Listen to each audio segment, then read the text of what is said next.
Hey pigs, welcome to Nailed, a Halo by Halo journey through the music of Nine Inch Nails. And my name is Blake. My name is Jessica, and that meowing you sometimes hear, that's Oscar, our cat. That's the third mic, Oscar. Mm-hmm. You might hear him from time to time because we can't do anything about that. He just won't listen. So, this is what we're calling Halo Zero. Mm-hmm. And we're going to do all the Halos, of course, but as we all know, there is no Halo Zero officially. So what is this that we're doing? Well, Exactly. I think it's just a nice introduction to us and the podcast and things that we hope to cover. But yeah, I mean, usually like if I'm listening to a new podcast, like if I discover one, if someone recommends it to me, whatever, I scroll to the very first episode and usually that's a good intro. And so I thought this could be just kind of an introduction. Right. Like, what the hell is this podcast? What's it going to do? What's it going to be like? Who are these people? Why should I care? So, should I say that we're a married couple? Sure. We're husband and wife, and we love Nine Inch Nails. And we have since we were teens. And it's almost to the point of obsession, maybe. Is that fair? Well, okay. You own like 25 t-shirts, but tell me it's not obsession. As a teen, I was pretty obsessed, and then it's kind of ebbed and flowed at different times in my life. So I've had times where I didn't care that much, but I'm back into it now. Definitely. I think the pandemic did something to me. This is definitely a post, well, a lot of it was recording during the pandemic and toward the tail end, if this is actually the tail end of the pandemic. We don't know what's going to happen. True, we don't know. Who knows? Who knows what'll happen by the time you're listening to this? But it kind of comes out of that era when everybody had a lot of dark feelings and thoughts. And so, of course, we might turn back to our favorite band with all the great dark music that we've loved. Mm-hmm. And we want to revisit it. And also, we're podcasters by nature. So I guess we're going to process it the only way we know how, which is to podcast through it. This is our therapy. We're too poor for pretty much real therapy. It's like couples therapy, like a counselor, but you don't have to pay them. Yeah. In fact, I'm paying just to put this damn thing on the internet. Still cheaper than real therapy, though. Yeah, true. Mm-hmm. Way cheaper. I mean, you know, America, you know, our insurance. Terrible. You know, we don't care about mental health. So the way we've recorded the first handful of Halos, and I would say we got the Pretty Hate Machine era down. Yeah. Including a bonus episode. Including Purest Feeling. If you want to start with Purest Feeling and go completely chronological, you got to join our Patreon, because any content that's not a Halo, like a Purest Feeling, like a Broken Film, is going to be bonus content for Patreon subscribers. This show feed will be Halos only. Mm-hmm. So after this episode, we'll be doing Halos 1 through 34. And I guess two things could happen after that. Well, they release more stuff by that time, and then we add that. The show, nobody ends up listening, and this show doesn't go anywhere, and we just quit.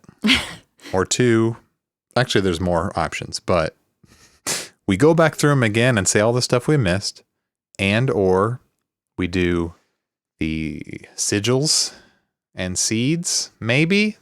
I know I didn't run this past Jessica. No, I'm just thinking of all the work. That's other stuff we could do if we run, because it's, a 34 episode podcast is not very long, but that's where we could get more stuff, because there's more, it goes beyond the Halos.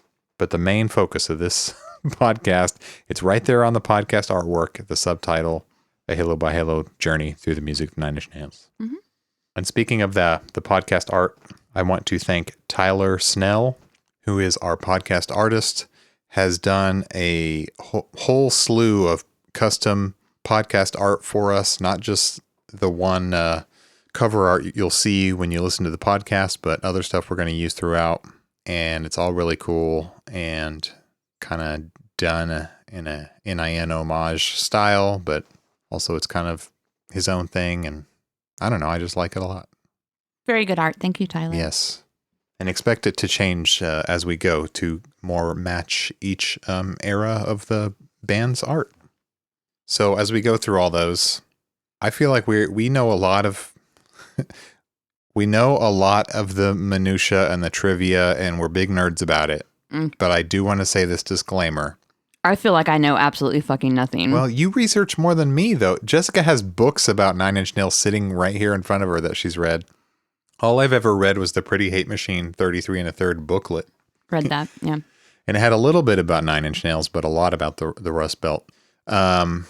Anyway, I feel like since I was like 14, I accumulated a lot of Nine Inch Nails knowledge. But I've been spending time on the NIN Reddit, and a lot of you who are listening are probably going to know things that are going to know more than Jessica and I know. Maybe we'll know some things you didn't. Doubtful. Maybe you'll know some things that we don't know, and we'll be reaching for something and we don't quite get there, and you're on the other side of the podcast screaming at the speaker because we got the wrong answer. We're going to try to fact check as best we can and go back and edit things if we get them wrong. Yeah, I've been trying to do that. And also just due to time constraints, we can't go over everything. Yeah. Like we're going to have to omit some stuff and either come back to it in later discussions if it comes back up again, or, you know, if we have listeners who send us, you know, hey, you left out this stuff, maybe we'll do like a episode where we read those responses and talk about them. And I think the more interactive you all listeners are, the more you engage with us, the more we can kind of pool the interesting bits of trivia and knowledge and incorporate that in the show. Because the amount of information out there is actually really overwhelming, and trying to put it all together for a podcast and make it not 4 hours long. Yeah, it's really overwhelming. I mean, there's a ton, and there's a ton of sources. There's NIN Wiki. Great one. There's NIN Live Archive. Yes, that's a really good one. It's a really good one. So you can go and listen and download to all kinds of concerts throughout the years. I think there's even that's an amazing one. A show that was recorded on their very first tour, Skinny Puppy. I was listening to it the other day. Is it a video or just audio? Audio. I really want to go listen to that. I'd love to see a video. As I said, r/NIN, people on there blow me away with their knowledge. I also want to shout out r/NIN Circle Jerk. When I want to be cheered up and laugh, it's amazing. And the people there are knowledgeable too. There's NIN Hotline. Oh yeah, that's good site there with a lot of archival Is it still content in a website format? Yes.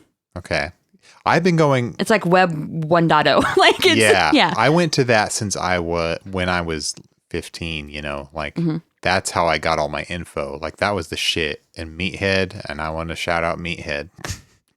And then on Instagram, there's a really cool account I've recently started following. I think it's relatively new, called Background Worlds. Yeah, there's a million. Yeah, there's a million Instas. There's tons, but this one... Pretty Broken Machine. I'm just saying things off the top of my head to give people shout outs here. Trent Reznor's Trad Wife. If that's still up by the time you hear this. Can I shout out someone who is a content creator that inspired me a little bit to start doing the show?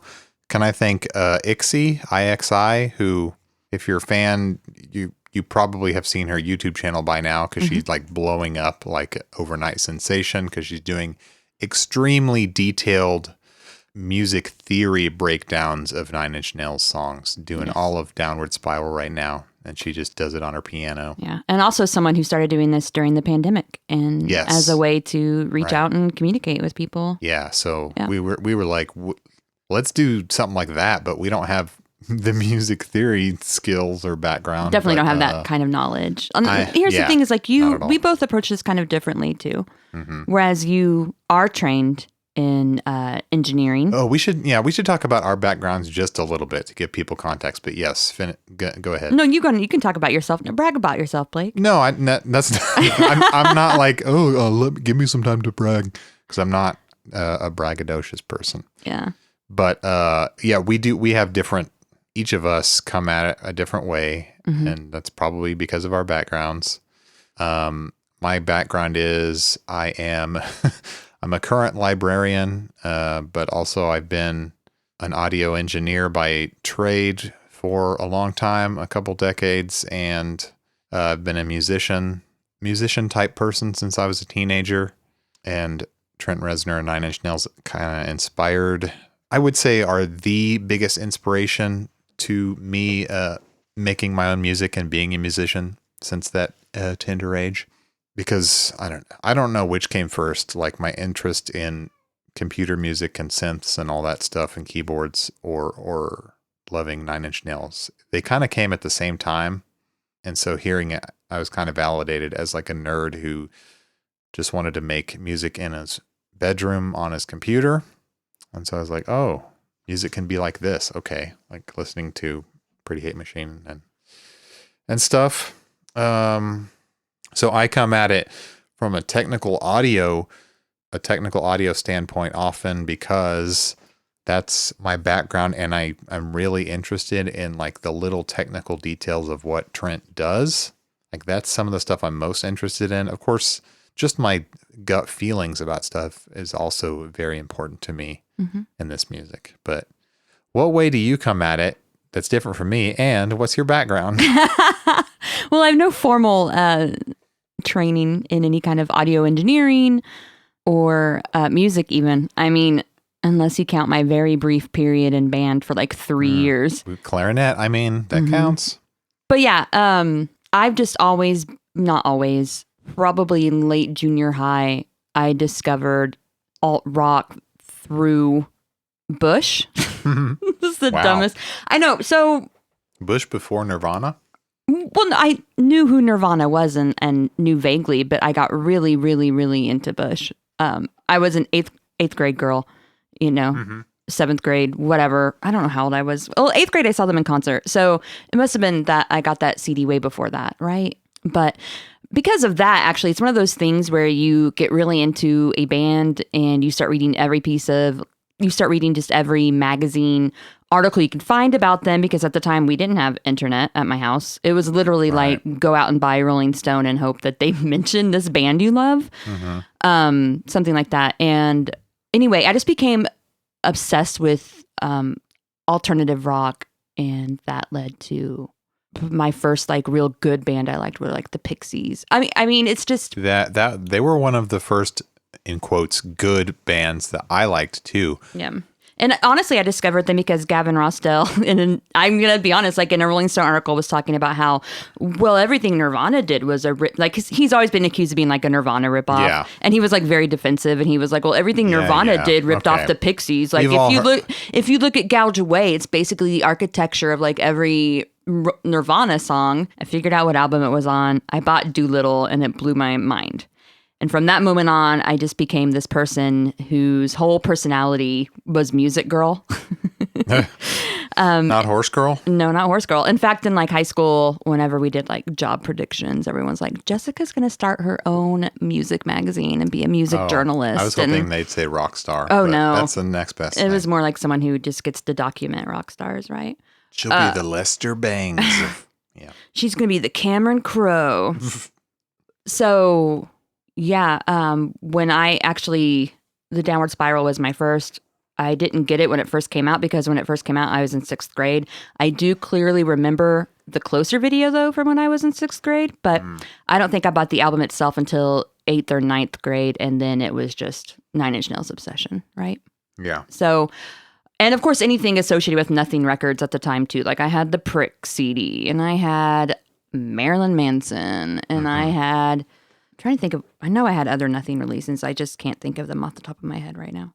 I had I listened to a few other things on that record. And then anything Trent associated. Like I had the Natural Born Killers soundtrack and the Crow soundtrack, which was actually very formative to me discovering many young women's lives. Well, that was also the first time I ever heard a Cure song was Burn from the Crow soundtrack. I was like in 6th or 7th grade. I can't remember.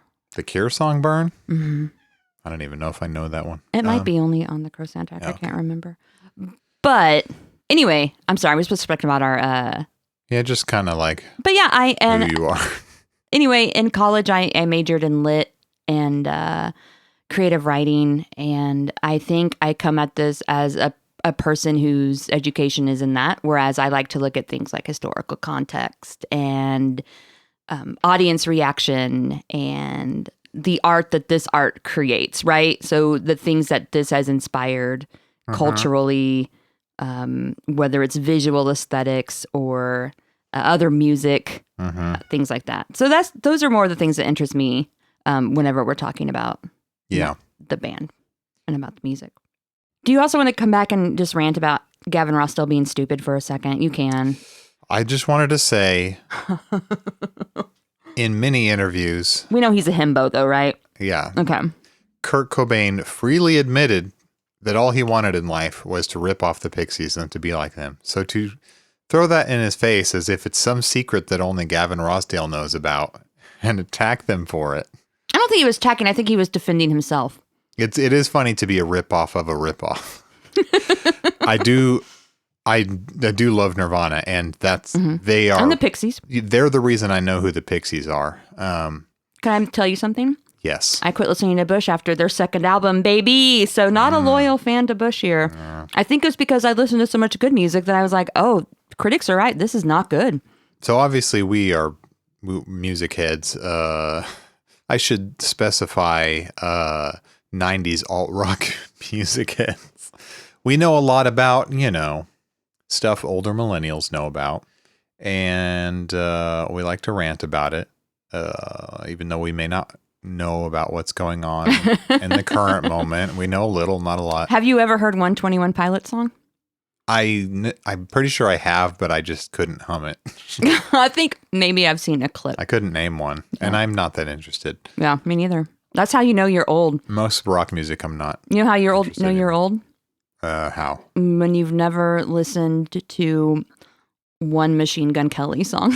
That's how you know you're old. It looks like something I would not care for. Yeah. I should, because you mentioned Downward Spiral. I was 10. I was too young for that filthy stuff. Although I was aware of course, Closer, because, it was... At 10 you were?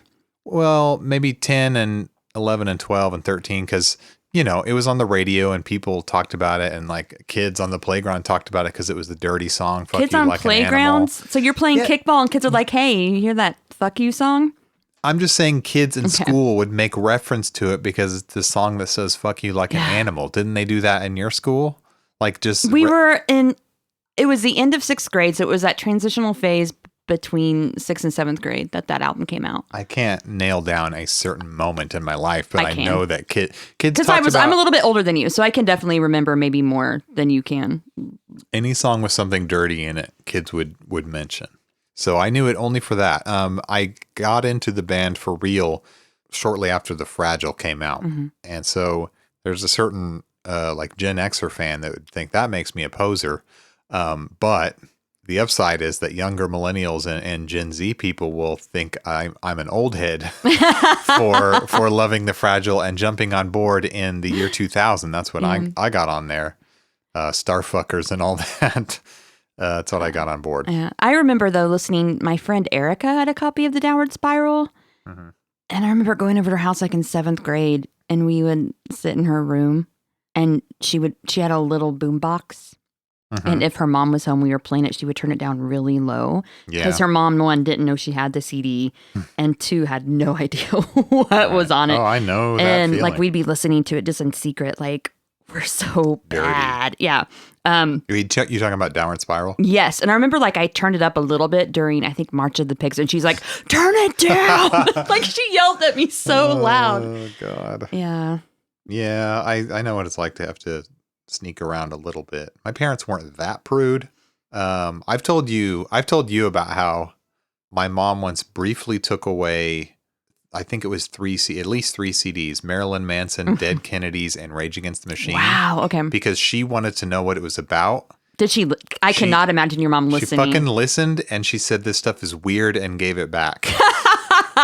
So like, it's not like she didn't approve, but she also didn't forbid it. Like she gave it back and was just like, whatever. Like she clearly didn't understand. No, she didn't understand me, man, and she never did. No, man. But when I was like in 8th grade, it was just kind of like my mom's big thing was we could always listen to and read and watch whatever we wanted when we were basic, like junior high to high school age, as long as it wasn't pornographic. But one time I think she did see a Marilyn Manson music video and was like, I don't care what you listen to, but I think he's really weird. Not that. I think that, and what blows my mind is like no one saw like it was just phony rock theatrics. You know what I mean? Yeah, like it's Alice Cooper. It's Gigi Allen. Well, okay, Gigi Allen is unacceptable anywhere. But, you know, it's just the 90s version of Alice Cooper. Kiss. It's just fun night, the fun, well, not necessarily fun, but the theatrical, dark, evil side of rock and roll, you know. His problem is he couldn't leave the evilness on stage. His problem is that he did so much coke it fucked his brain, and he's in like a coke psychosis. His brain is melted, gone. So, and of course, NIN did Trent did the theatrics and the evilness on stage in the 90s as well. Not to the level that Manson did, where to a similar level, you know. But here's the thing. Here's the difference. As a 14-year-old girl, Trent made me horny. Manson never made me horny. Well, have you seen what the guy looks like? He was just so cartoonish and always was. Like I never. He was also never hot, and Trent Reznor was always hot. But Trent Reznor wouldn't like make his flesh look decayed or walk out in prosthetics or, you know, throw a bag of puppies to an audience to let them tear them apart. Sorry, we were talking about rock urban legends the other night. Yeah, so we can't get into all the stupid urban legends about him. Are there any urban legends about Nine Inch Nails? Sure. Are there? Yeah, like their name. Oh, okay. Tell me the one that you know about that. Like Christian kids would come up to me when I was wearing my Nine Inch Nails shirt in school. And here's the thing is I'm from Marshfield, Missouri. That's where I was born. It's a very, very, very small town, Midwest, Bible Belt, Ozarks, red state, bullshit. And we still live in that area. But it's not like we're now. Listen, we don't have the money to get away. No. Do you have the money to move? And we have no place better to go. Really. I mean, it's America. It's all bad. Yeah, it's all bad, guys. So anyway, they'd come up to me and they'd say, you know what 9 Inch Nails means. Like 9 Inch Nails were the length of the nails that were used to crucify Christ. So those nails were 9 inches long. You could argue that makes them a Christian band. I guess I don't know what they're trying to get at. The nails murdered Christ, Blake. So bad. It's a really dumb thing. Mm-hmm. But this is not a podcast about my takes on religion. That might be something we talk about, though. It could be. Mm-hmm. I think I heard long ago, I just read somewhere that Trent Reznor just thought it sounded cool and tough. Yeah. And yeah, I mean, that tracks. That makes sense. He probably like, this sounds cool. And also yes. Ooh. And it makes a great logo. Makes a great logo. A great abbreviation. It just works. Makes a great, like, iconic logo. Yes. Yes. You know it anywhere. Even my 8-year-old niece recognizes it. Really? Mm-hmm. How'd she recognize it? Well, I play Animal Crossing. She came to my village and all my people were wearing, I have like NIN sweatshirts and stuff. And so she came to my store and took some so that she has them, like her character wears NIN. And she was like, what is this? And I'm like, oh, they're my favorite band. 9 Inch Nails. And now she just recognizes it instantly. Yeah. She's like, if I'm wearing it, she's like, oh, that's your favorite band. I don't think she's ever heard their filthy music. She heard Down in It. Oh, right. We played the most kid-friendly song, Down in It. Yes. So, just a couple of quick things. We were talking about sources. I'll also probably be using, we talked about Daphne Carr. She wrote the 33 1/3 about Pretty Hate Machine, which I really enjoyed because it's the kind of stuff I like to read about, like politics and history of an area and... Can I say something and stories from people about how the music affected them. Yes. I did like that. But in a few parts, she got into the technical details of the making of Pretty Hate Machine, what samplers Trent used, other gear that he used, Right Track Studio in Cleveland. And I wanted a book just about that, like every technical detail about the making of Pretty Hate Machine. That would be a better thing for me. You would probably more like Low, which is the 33 and a third about David Bowie's Low, which was really good and very techy. I should read it. So anyway, I also have a book written. It's very recent by Adam Steiner called Into the Never. It's 9 Inch Nails and the Creation of the Downward Spiral. I've read it once already. It's very philosophical and very dense. I might revisit it just to whenever we get into the Downward Spiral era because there is some technical information in it. I was going to say how into the nitty gritty of the making of the album does it get? There's a little bit of like where it was recorded. Well, I know where it was recorded. It's Charlie Manson's house. It's not super techy. It's not Charlie Manson's house. It's a house where he did murders. It was Sharon Tate's house. Actually, it's not even. It's called the Tate House, but I don't even. Did she own it? I thought she was staying with friends. She lived there with Roman Polanski. It was her house. Maybe they had guests in because there were 3 people that were killed. Yeah, it was her friends. Okay. Anyway, we'll get there eventually. Yeesh, what a dark episode. A dark part of an amazing fucking album. Anyway, also, I've been reading, as someone who loves music, the crazy thing is I don't know much about industrial music, which is the scene that nor do I. 9 Inch Nails basically run from. I know the basics, right? Like I know about like Ministry I know about Skinny Puppy and I know Gristle. Throbbing Gristle. We know who that is. But I don't know much more. And, I have a vague knowledge of that. But this book is called Assimilate. It's a critical history of industrial music by S. Alexander Reed. Guys, this thing's legit. Oxford University Press. Wow. It is fucking dense as hell. She's made a lot of, she's flagged a lot of pages in here. And I honestly wish I had read this or started it a little bit before we started recording our podcast. But there are things in here we can come back to. But one of the things I wish I read about before Pretty Hate Machine was like the relationship between industrial music and hip hop. Because there are a lot of similarities in the structure of the songs and in the way they're recorded. And we talk about that briefly about hip hop in Pretty Hate Machine. When we were doing Pretty Hate Machine and its singles, I was blown away by how related to hip hop the whole thing was. And a lot of it is because industrial music is also a big sample culture. And so is hip hop. I didn't even know how sample based Pretty Hate Machine was until we started researching it more. Mm-hmm. Does this book talk about 9 Inch Nails much? Okay, here's the thing is I am just now getting to Wax Tracks. Oh, okay. And so I'm on page like 200 and something. So I'm just now getting to Wax Tracks era which is like probably considered second wave industrial, maybe third wave. Does it talk about like industrial? really old stuff like pre-Kraftwerk, like the invention of the synthesizer, stuff like that? A little bit, yeah. Bob Moog, does it talk about him? I mean, it doesn't get into like his history, but a lot of this is just like about the theoretical, philosophical conditions that arose and political conditions that arose for industrial to be born. I mean, there's a whole chapter about race and industrial music. There's a whole chapter about fascism and industrial music. It's really interesting and it's very dense, but I do recommend it.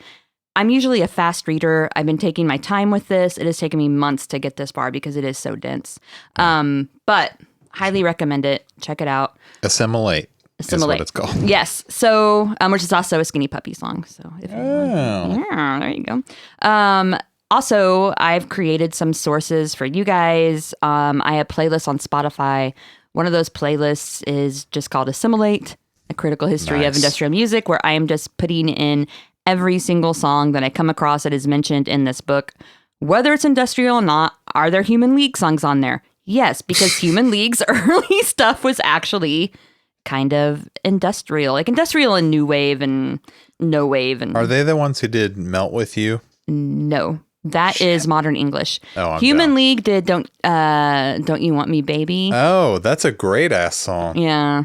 So hell yeah. Okay. Doesn't sound like industrial, but well, no, they obviously their sound kind of changed, kind of like Ministry, who started out as a new wave band and went the opposite direction. Synth pop. Yeah.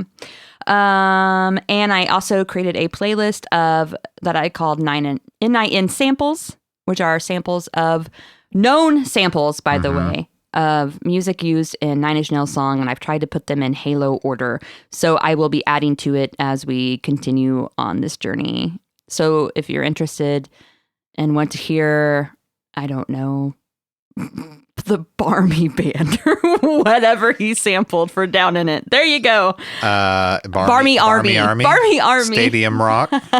Thank you. What I call it? The Barney Band? Barmy, yeah. Barmy Band, whatever. That's not right. I'm still on the fence about that. You know what's funny though? What? I'm working on a podcast about sports betting, and I use Stadium Rock as some interstitial music in that. Did you? Yeah. Did they like it? They didn't say anything, so I assume it was fine. Oh, that's right. Blake does freelance. I don't get work. a lot of feedback. I just get paid, which is fine. Yeah. So that's about all I have for like sources. I'm also going to be using like some mainstream rock magazines. I started ordering like old issues of Spin and Rolling Stone that I remember owning as a kid. So I'll be referencing interviews in those. We're going to be, I would like to collect even more obscure crap. Like cool CD and vinyl that we've never had. I just ordered something on a whim that may be a bit of a gamble. It was super cheap. What'd you get? I think what I ordered from eBay is the UK CD of Head Like a Hole. Ooh, with the opal. With the cool, yeah. If this is, it didn't have a lot of detail, but it had the picture of the cool pink and blue. Yeah, I've seen art. that, and I've almost ordered it sometimes, and I'm like, I don't trust that because they don't have a picture of the actual item. But you know what? It's just a picture of the cover. If it's wrong, I'll probably get my money back. So whatever. Yeah. Well, I recently ordered from the 9 Inch Nails website the Slip on CD. Ooh, that I'm really excited about. And also Girl with the Dragon Tattoo because we don't have that on vinyl. I think it was only released in like a very expensive edition on vinyl. I bought the Slip when it first came out, and it had, of course, that numbered out of 250,000 or whatever it was. And it's still described that way on their website, by the way. Yeah. So I don't know where they found them in a warehouse, apparently. I don't know what I'm getting in the mail, honestly. But I think I don't think I'm getting these items in the mail. Well, it's weird because they put fake items on this Memorial Day sale. A Reptile cassette, which never existed, and a Closure laser disc, very funny, which never existed. And then they made them sold out. So people are like, is it just a joke, or is it a joke that's also hinting at something to come? And so now everyone's speculating on Reddit and stuff like. Well, I just want to know what I'm going to get in the mail. I think we're going to get the actual thing we ordered. They're not trying to scam us, I don't. No, I don't think it's a scam, but it might be a funny prank that we get something else. I don't know. I don't know what to expect. A funny mank, you mean? It'd be cool if they just sent us mank. That's what I said, and you were like, no. I know, but wouldn't it be cool if maybe they were like, look, it's been a rough year. So you thought you were getting the slip. It's been a really rough year. You're all getting mank, all right? You thought you were getting the slip, but here is a beautiful edition of mank. Or here are 2 tickets to a secret Cleveland show that no one knows about, but people that bought this shit. Remember secret shows? I want a secret show. You know what? I'm still so depressed that we couldn't get tickets to the Cleveland show. Like I can't. I'm not gonna harp on this again and again and again. It's one show, one location that the entire world of NIN fans are trying to get to. So the odds were. But that would be cool because it would be. I know. Like all the. They'll tour and we'll get something. Yeah, I guess. And don't even get me started on festivals. But anyway. Yeah. So again, before we head out, I just want to say, because there is so much out there about this band, that I want to apologize in advance for any kind of oversights or, anything that's incorrect or any kind of things that we omit for the sake of time. So feel free. We do have some social medias that you can reach out to us on. Oh, hang on. Yes. Before we get to that. Oh, okay. Before you get into the show. Yes. Blanket content warning. If you know about 9 Inch Nails, you probably already know. We're going to get into the dark stuff, the dirty... Drug addiction, suicide ideation. We don't have to drugs. Necessarily list. But yeah, I mean... it's a content warning. We're going to get big into self-harm. Yes. On certain things. All sorts of nasty stuff that comes with the territory for 9 Inch Nails. It's only fair that we give you a big blanket warning. And also just my teen angst. Right. Sorry about it. Big teen angst warning. So you've been warned, but you probably knew what you were getting into if you did click on this podcast. But fair warning. Yeah. Don't say I didn't tell you. Okay, now we can give the credits and stuff. Okay. and say where we can be found and all Okay, that. so what's our Insta? I just made an Instagram at NailedPod, and the Twitter is the same at NailedPod. Cool, dude. Yeah, so gonna try to keep the branding tight. Some jerks, some idiots took at Nailed on both Insta and Twitter and are sitting on them completely unused. No posts on both platforms, nothing. So fuck that person.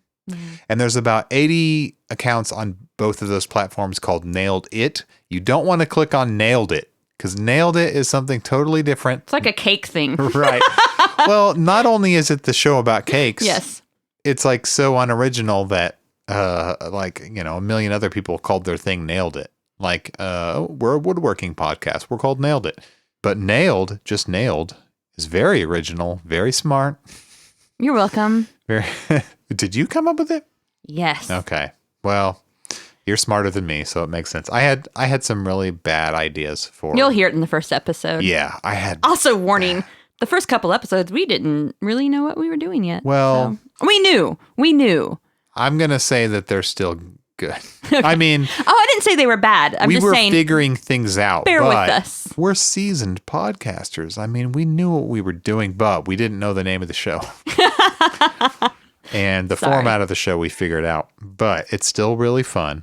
Mm-hmm. I wanted to say that the theme music for the show is made by me. And I'll probably do a bonus episode where I talk about how I made the special theme music, which is an homage to the music of Nine Inch Nails that I want to change a little bit throughout as we move throughout the different eras of the band. Also, as we mentioned, for those bonus episodes, you're going to have to go to our Patreon and subscribe. Mm-hmm. Do we have the levels figured out, or are we? Yeah, there are different levels. So we're on the Aux network of podcasts. It's a podcast network that I run, AUX. It's called Aux Audio, AUX Audio. And it's patreon.com/Aux Audio. And that gets, if you subscribe to that, you get the bonus content for all the shows, which we have a little bit up now. We're working on adding to for most of the shows that we do. And that's where the Nailed bonus episodes will be, right? Yeah. Maybe I'll also try to get like an RSS feed that's a secret that we can give to people who subscribe. Mm-hmm. Because you can subscribe at different levels starting at $1. Just go check it out. Yeah. I've also said if we get 1,000 subscribers, monthly subscribers, I'll get a 9 Inch Nails tattoo. Yes. If it's 5,000, you get a picture of a tattoo of a butt on your butt. Watching too much Beavis and Butthead lately. No. Yeah. If it's 5,000 monthly subscribers, they get to pick the design. Yeah, so we're setting lofty goals. If it's 10,000 designers, or 10,000, let me try that again. Good grief. If it's 10,000 subscribers, then not only do they get to pick the design, but they can create the design. Does that make sense? Yeah, they can send in a JPEG of what they want. Exactly, but it can't be. I'll have stipulations, but if we even get to 1,000. So. And if you subscribe at the $1,000 a month level, we will tattoo your name on Jessica. Everyone who subscribes at that level will get their name on their back. But it has to be for a year. You have to subscribe $1,000 a month for a year. Come on. This is a permanent tattoo she's doing. Yeah. So yeah, check that out for extra non-Halo content. We're going to set up an email. Yeah. We'll put that address in the show notes. Yeah, because I would like to have any kind of information that we maybe overlooked.